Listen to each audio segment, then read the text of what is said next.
تو جس پہ تاریخ میں لکھا ہے کہ جو صاحبان انہیں ملنے گئے تھے جو وہ کہنا چاہتے تھے تو انہوں نے آپس میں کہا کہ اب یہ رہنے ہی دیں، کیونکہ جو چراغ بھی سرکاری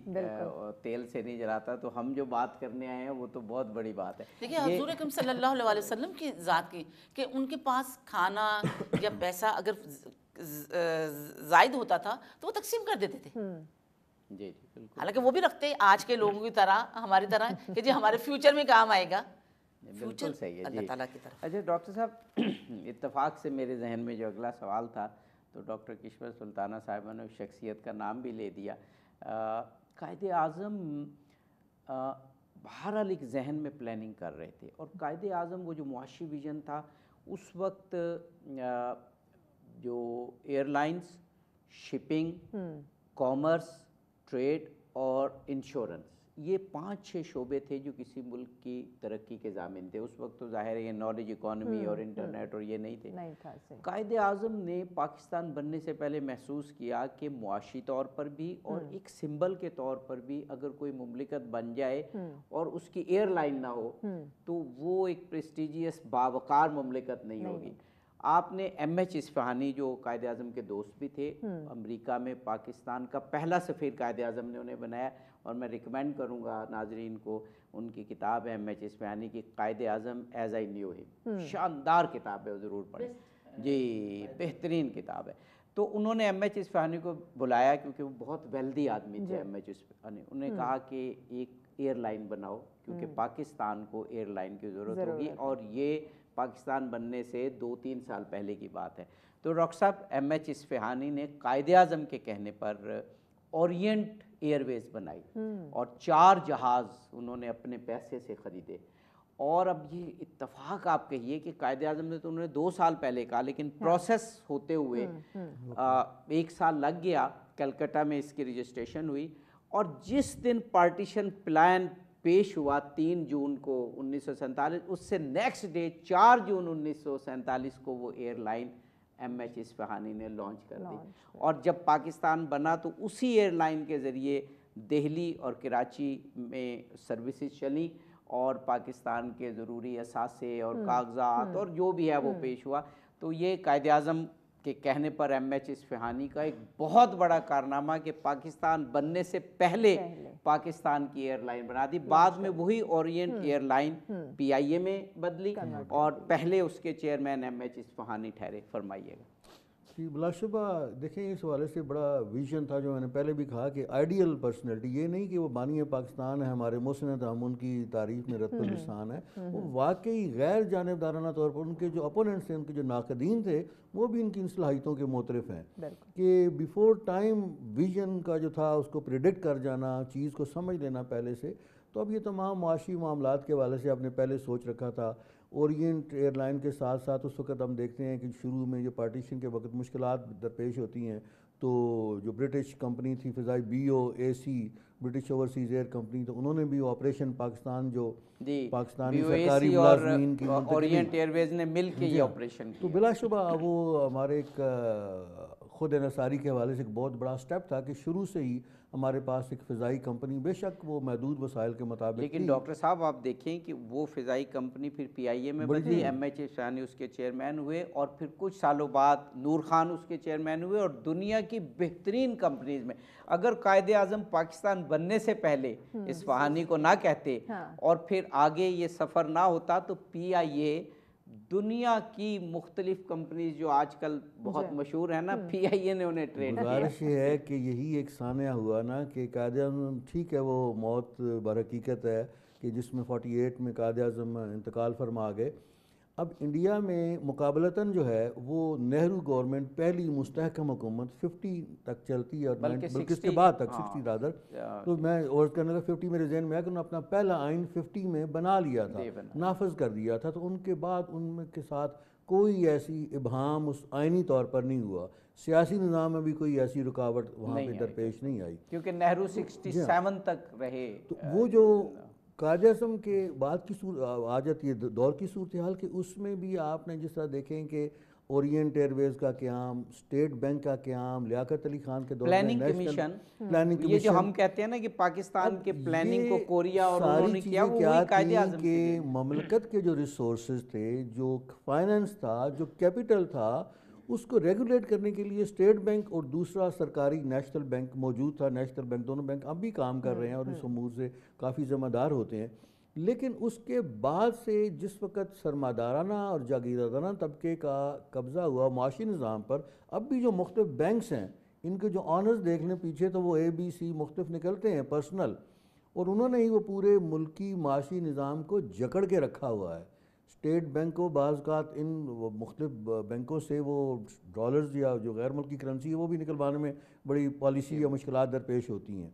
تو اس وقت کا جو نظام تھا، معاشی نظام، جو قائد اعظم کا ویژن تھا کہ وہ اسٹیٹ کے کنٹرول میں ہونا چاہیے۔ بعد میں جو بینکنگ کا نظام اور پھر بعد میں آپ نے دیکھا کہ PIA کا بھی جو اللہ معاف کرے جو معاملات ہوئے، اور باقی اب اس کے مقابلے میں باقی کمپنیاں آ گئیں،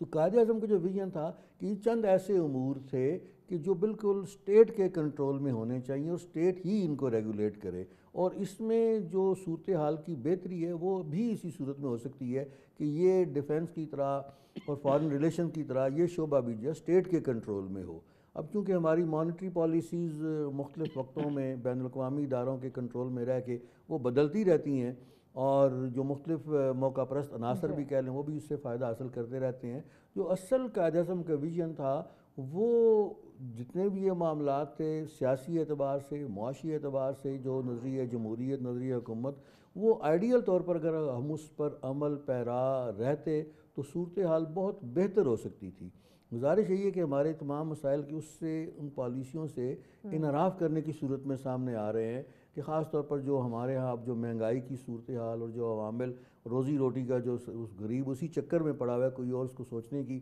جو تخلیقی صلاحیتیں ہیں لوگوں کی بڑے لیول پر بھی، تو وہ ماند پڑ گئی کہ بندہ اسی چکر میں آ جاتا ہے۔ تو پہلے وہ جو معاملات تھے کہ شروع کا جو مثالی دور تھا وہ اس میں اسی وجہ سے ترقی ہوئی اور بڑے بڑے بین الاقوامی چیلنجز کو بھی نبرد آزما ہونے میں کامیاب رہے۔ جی، وہ قائد اعظم کی ڈاکٹر صاحبہ نے بھی فرمایا تھا نا کہ ڈاکٹر صاحبہ جو آپ کہہ رہی تھیں کہ 11 اگست کی جو تقریر ہے اس میں وہ زیادہ تر مائنورٹیز کے حوالے سے بات کی جاتی ہے، وہ درست اس لیے ہے کہ خود مائنورٹیز بھی اس تقریر کو ریفرنس کے طور پہ پیش کرتی ہیں اور بڑا درست کرتی ہیں۔ جب اگر کسی کے ساتھ مائنورٹی ہونے کے حوالے سے زیادتی ہوتی ہے تو ظاہر ہے انہوں نے اسی تقریر کا سہارا لینا ہے، اور اسی لیے خود گورنمنٹ آف پاکستان نے اور سماجی حلقوں نے 11 اگست کو مائنورٹیز ڈیز بھی قرار دیا ہے، جو یہ بتاتا ہے کہ خود حکومت پاکستان کے مقتدر حلقے اور خود پاکستان کے عوام 11 اگست کی تقریر کو مائنورٹیز کے حوالے سے بہت اہم سمجھتے ہیں، اور جس میں انہوں نے کہا کہ کوئی ہندو نہیں رہے گا، کوئی مسلم نہیں رہے گا، لیکن ساتھ وضاحت کر دی کہ مذہبی حوالے سے نہیں، مذہبی حوالے سے تو سب ہیں، پولیٹیکل سینس میں، اور پولیٹیکل سینس سے بھی ان کی مراد یہ تھی کہ ایک شہری ہونے کے ناطے، تو وہ تو میثاق مدینہ میں خود رسول اللہ نے فرما دیا تھا کہ یہودی اور مسلمان اور دیگر مذاہب کے لوگ ان کو برابر کے حقوق ہوں گے۔ اور میری جو ریسرچ ہے، میری کیا بہت سے اسکالرز کی، کہ قائد اعظم کی وہ 11 اگست کی تقریر کا یہ حصہ رسول اللہ کے میثاق مدینہ اور جو مسیحیوں سے نجران میں ان کا معاہدہ ہوا تھا اسی سے لیا گیا، تو وہ بات ہم اس کو نگیٹ نہیں کرتے کہ اس تقریر کو اقلیتوں کے، مائنورٹیز کے حقوق کے حوالے سے بنیادی حیثیت حاصل ہے، لیکن وہ ایک حصہ تھا۔ اس میں بھی ڈاکٹر صاحب نے جو بات کی، ایون قائد اعظم نے یہاں تک جا کر کہا کہ گورنمنٹ کو لا اینڈ آرڈر کے ساتھ ساتھ ذخیرہ اندوزی اور پرائس کنٹرول پر بھی خاص خیال رکھنا ہے۔ میں یہی تو کہتی ہوں نا کہ صرف ہم اس سے ڈینائی نہیں کرتے، لیکن اس تقریر کو دوسرے بھی جو موضوعات کو وہاں ڈسکس کیا گیا ان کو دیکھیں ذخیرہ اندوزی قائد اعظم ابھی نیولی اسٹیبلش کنٹری ہے، وہاں ذخیرہ اندوزی کا کیا سوال پیدا ہو سکتا ہے، یہ انسان سوچتا ہے، لیکن ان تمام کی طرف آئیڈینٹیفائی تو کہ نا قائد اعظم نے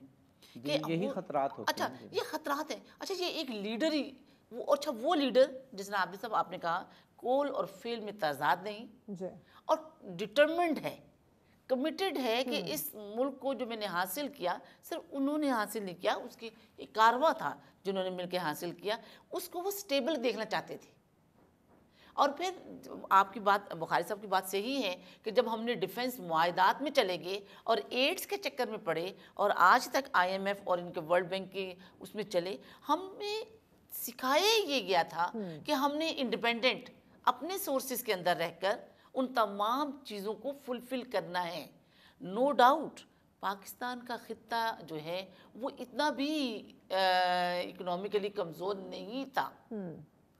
کیونکہ برٹش جب آئے یہاں پر تو سونے کی چڑیا کس کو کہتے تھے؟ جی بالکل. اس کو کوئی سائنس اینڈ ٹیکنالوجی نہیں تھی، اس کو کوئی سائنس اینڈ ٹیکنالوجی نہیں تھی. جب آئے اس وقت پوری دنیا کی جو معیشت تھی اس کا مور دین 33% بر صغیر میں تھا، یعنی دنیا میں جو دولت تھی اس وقت اس کا 33% جو ہے وہ پرٹیکولرلی پنجاب کی بات کرتے ہیں تو یہاں موجود تھے. اصل میں جب ذخیرہ اندوزی کی بات کرتے ہیں تو فیوڈلزم کے وہ کیوں خلاف تھے؟ کیونکہ انہوں نے یہ چیزیں ویسٹ میں بھی دیکھی اور ہندو بنیے میں بھی دیکھی، اور اسی لیے وہ چاہتے تھے کہ اسلامک ڈیموکریسی، اسلامک سوشلزم کو ہم لے کے آئیں. اسلامک سوشلزم یہ کہتا ہے کہ نو ڈاؤٹ آپ اپنے بھی سورسز کو دیکھیے، لیکن ساتھ رہنے والے جو اسٹیٹ ہے، اسٹیٹ کے جو دوسرے سٹیزن ہیں ان کا بھی خیال رکھا جائے، پیس کی وجہ سے بھی رکھا جائے، کنسٹیٹیوشن. اچھا پھر یہ اسٹیٹ کی ذمہ داری ہے. بالکل دیکھیں یہ آپ سب کو بھی باہر جانے کا موقع ملا ہوگا. ویلفیئر اسٹیٹ باہر اگر کوئی ان امپلائمنٹ ہے، کسی کو ہیلتھ کی ضرورت ہے، دیکھیں 2 چیزیں ویسٹ نے کی ہیں جو کہ ہمارے جو خلیفہ حضرت عمر رضی اللہ تعالیٰ کے اور حضور اکرم صلی اللہ علیہ وسلم اور حضرت علی کے ان سے انہوں نے ڈیرائیو کیا 2 چیزیں ہیں اسٹیٹ کی ذمہ داری، ایک ہیلتھ اور ایک ایجوکیشن. ہمارے ہاں یہ سوشل سیکیورٹی نہیں ہے جو کہ قائد اعظم چاہتے تھے. دیکھیں وہ اپنی تمام چیزیں اپنے اون پر بیمار تھے. وہ جو پلاننگ کمیشن بنایا تھا قائد اعظم نے، اپنے اون پر کرتے تھے. بنیادی باتیں کہی گئی ان میں ایک یہ تعلیم کا فری ہونا، پرائمری تعلیم خاص طور پر فری ہونا، یہ اس پلاننگ کمیشن کی سفارشات میں تھا. جو ڈیولپڈ کنٹریز ہیں انہوں نے کیا کیا ہے، عوام ان کی اسی طرح محنت کرتی ہے لیکن سوشل سیکیورٹی دے دی ہے، ٹیکس پے کرتا ہے تو اس کو ریٹرن میں سب چیزیں ملتی ہیں. بالکل سے. اچھا میں جب نیا سوال کرتا ہوں تو مہوش کی طرف دیکھتا ہوں کہ یہ وقفہ تو نہیں آ رہا، تو پھر وقفے کے بعد شروع کیا جائے، لیکن مجھے لگتا ہے کہ ابھی کچھ شاید چند منٹس ہیں. تو اب جتنا ٹائم بچا ہے ہمارے پاس تقریباً ٹوٹل ایکچوئل تو آدھا گھنٹہ لیکن گفتگو کا شاید 20 منٹ ٹائم ہو. اب میں چاہ رہا ہوں کہ جو قائد اعظم کے زندگی کا میں تو کہوں گا ایک مائل سٹون ہے اس پر گفتگو کی جائے، جو ان کی اسٹیٹ بینک کے افتتاح پر گفتگو ہے. میں نے اکثر ان پروگرامز میں کہا کہ پرسنل ٹچ کے ساتھ اگر قائد اعظم کو جاننا چاہیں تو مس فاطمہ جناح کی کتاب مائی برادر، اور اس کا بہت اچھا اردو ترجمہ ہوا ہے میرا بھائی کے نام سے مارکیٹ میں. یعنی یہ اچھی بات ہے کہ کتاب آؤٹ آف پرنٹ نہیں ہے، مارکیٹ سے بھی مل جاتی ہے، اور نیٹ پہ اس کا انگلش اور اردو ترجمہ دونوں موجود ہیں. اگر قائد اعظم کو ایک پرسنل ٹچ سے، ایک ذاتی نقطہ نگاہ سے، ایک خاص محبت، پیار، انس اور عشق کے اینگل سے دیکھنا ہو تو فاطمہ جناح کی اس کتاب سے بہتر کوئی کتاب نہیں ہے. ڈاکٹر صاحب اس کتاب میں انہوں نے ذکر کیا کہ اسٹیٹ بینک کا افتتاح تھا جولائی 48 میں، 1 جولائی 1948 میں. تو قائد اعظم کی طبیعت بہت خراب تھی، وہ زیارت میں تھے. زیارت کا مطلب ہے کہ طبیعت بہت خراب ہے. تو مس فاطمہ جناح نے کہا کہ آپ تقریر اپنی لکھ کے بھیج دیجئے. جیسے انہوں نے جو پہلی تعلیمی کانفرنس تھی اس میں بھی تقریر لکھ کے بھیجی تھی، وہ بھی ایک مائل سٹون ہے وہ تقریر. خیر اس پر پھر کبھی گفتگو کریں گے، ہم نے کی بھی ہے گزشتہ برسوں میں. تو قائد اعظم نے کہا کہ نہیں، پاکستان کا معاشی ویژن یہ بہت اہم چیز ہے اور لوگ میری طرف دیکھ رہے ہیں. میں کسی صورت یہ تقریر جو ہے یہ لکھ کر نہیں بھیجوں گا بلکہ میں خود کروں گا. اب اس تقریر کا ایک اقتباس، اور اب ہمارا جو بھی ٹائم بچا ہے ہم اس تقریر پر گفتگو کرنا چاہیں گے. پھر قائد اعظم بیماری کی حالت میں گئے اور پھر واپس زیارت ہے. اور مس فاطمہ جناح اس کتاب میں لکھتے ہیں کہ مجھے لگتا ہے اس سفر جو وہ سفر تھا نا وہ بڑا ڈیسائسو ان کی صحت کے لیے ہوا، اور ان کو اس کے بعد کافی صحت کے حوالے سے پریشانی ہوئی. لیکن قائد اعظم نے یہ خطرہ مول لیا. آپ اس میں ایک پیراگراف مغربی اقدار، نظریے اور طریقے، مغربی اقدار یعنی ویلیوز، نظریے یعنی مغربی آئیڈیالوجی اور طریقے خوش و خرم اور مطمئن قوم کی تشکیل کی منزل کے حصول میں ہماری مدد نہیں کر سکیں گے۔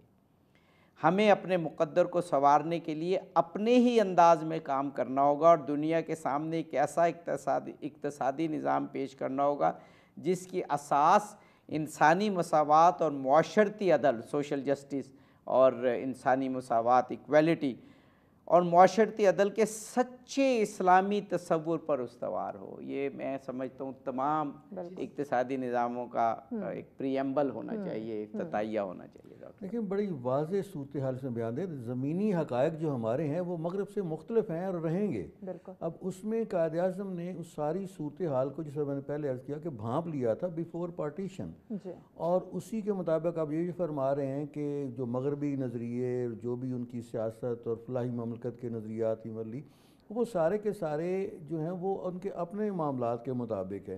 یہاں ہمیں مذہب اسلام شروع دن سے ہی جو ہے وہ فلاحی مملکت کا تصور آپ نے فرمایا، میثاق مدینہ اور ریاست مدینہ کا بڑا ڈنڈورا پیٹا گیا، لیکن پریکٹیکلی ریاست مدینہ جس طرح سے قائم کی اور غیر مسلموں کے حقوق، اور پھر ایک طرح سے اس روشنی میں، میثاق مدینہ کی روشنی میں وہی ریاست مدینہ پوری دنیا میں پھیلتی ہے، تو وہ جو عادلانہ نظام اسلام کا، معاشی نظام، فلاحی، وہ سارے کا سارا قائد اعظم کا ویژن جو تھا وہ یہ تھا۔ اب اس وقت بھی جو قائد اعظم کی مختلف تقاریر، اور خاص طور پر جو 11 اگست کی تقریر ہے، یہ ایک پالیسی میٹر سمجھی جاتی ہے، اور ان تمام تقاریر کی اب بھی بڑی وضاحت جو ہے وہ ہمیں ایک ایک لفظ کی جو تشریح ہے یہ درکار ہے رہنمائی کے لیے، کہ جہاں وہ جاگیردارانہ نظام کی بات کر رہے ہیں تو وہ انہیں پتہ تھا کہ یہ فیکٹرز ابھی پالیٹکس میں ان ہے اور آگے یہ کیا کر سکتے ہیں، تو اسی وجہ سے وہ جو کیپٹلزم کا اور جو مغرب کا نظام تھا وہ سارا سرمایہ دارانہ تھا، اس کے نتائج وہ دیکھ رہے تھے۔ ڈاکٹر صاحب بریک کے بعد یہ، کیونکہ اب جتنا بھی ٹائم ہے اسٹیٹ بینک کی اور اقتصادی جو نظام قائد اعظم پیش کرنا چاہتے تھے اس پر ہوگی، واپس آتے ہیں تو اسی کو یہیں سے یقیناً ناظرین بڑے اہم پہلو پہ ڈسکشن ہو رہی ہے، اس کو آگے بڑھاتے ہیں، لیکن اس شارٹ بریک کے بعد ہمارے ساتھ رہیے۔